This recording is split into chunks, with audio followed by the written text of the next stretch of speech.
So if you're watching this video, you, along with probably 99% of other people, have at one point felt the feeling of feeling financially behind in life. I know I did. With social media these days, it's really easy to fall into this sort of constant state of comparison, especially when there are 15-year-olds with Bugattis and hot supermodels on our For You pages every couple swipes. But as someone who's felt this at one point and doesn't have to anymore, over the last few years I've come to the realization that we are all a lot better off financially than we think. And it all starts with understanding why we feel behind in the first place. Our brains, over tens of thousands of years of evolution, have evolved in a way to crave stimulus, whether that be through buying a new car, traveling to a new place, or falling in love. Note that a similarity between all these things is that it's something new, or in other words, something outside of the ordinary. By definition, for something to be stimulating, it needs to be something that we're not experiencing on a consistent basis, because otherwise there'd be no value associated to it, and we'd all be in a constant state of being stimulated.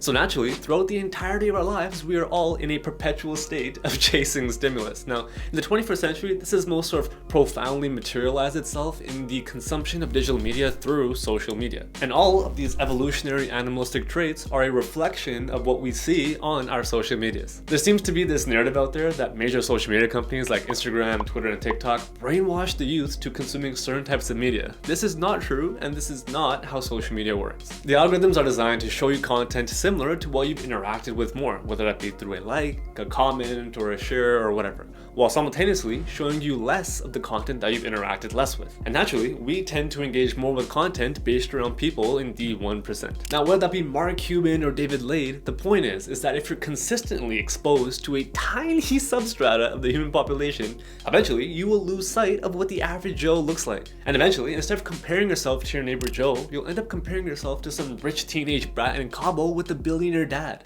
Now, I'm no billionaire or a dad, but today I want to share with you some fatherly advice. You might not be the broke loser you think you are, and today I'm going to show you the life of the average Joe.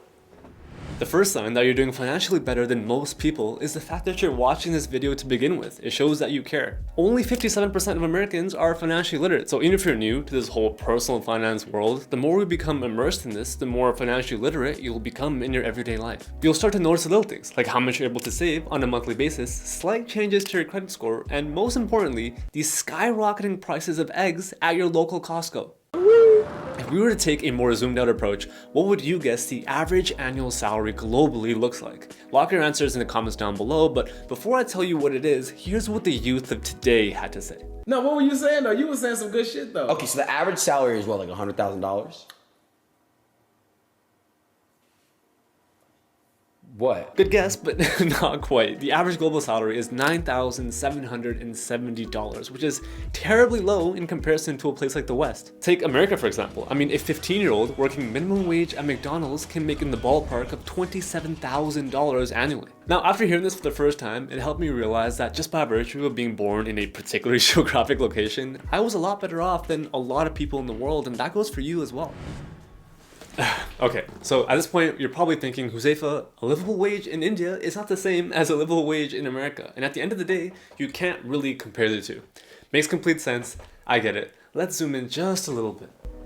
The average American salary in 2020 was approximately $55,000 a year, which seems like a decent amount of money, but the true measure of financial stability is how much of that money you're actually able to save. 22% of Americans have zero emergency savings, and 61% of Americans don't have enough to cover a $1,000 expense. So next time you see your neighbor driving a nice car, don't think to yourself, oh, what am I doing wrong? I'm such a failure. It's more so a case of he's probably one of 61% of Americans who spend everything they make. Speaking of spending everything you make, another sign you're doing really well financially is if you're comfortably able to afford all of your bills at the end of the month. This might seem super basic, but nearly 40% of Americans report struggling to keep up with their bills on a monthly basis. So if you're able to pay for things like electricity, food, your rent, and your phone bill, then you're a lot better off than you think. Many Americans are put in a position where they have to pick and choose which bills they get to pay for that month, which leads to a bunch of issues like late fees, damage to credit score, and even having to illegally stream the Francis Ngannou vs Tyson Fury fight.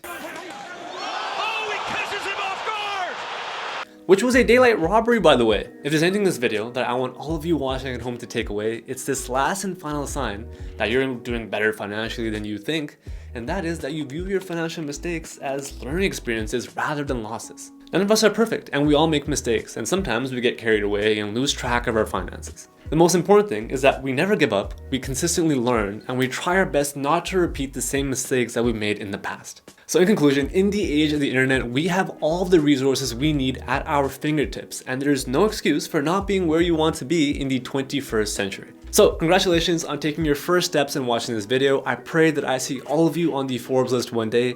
If you want to get ahead of 99% of people, go ahead and click right here. As always, thank you so much for watching, and I'll see you guys next time.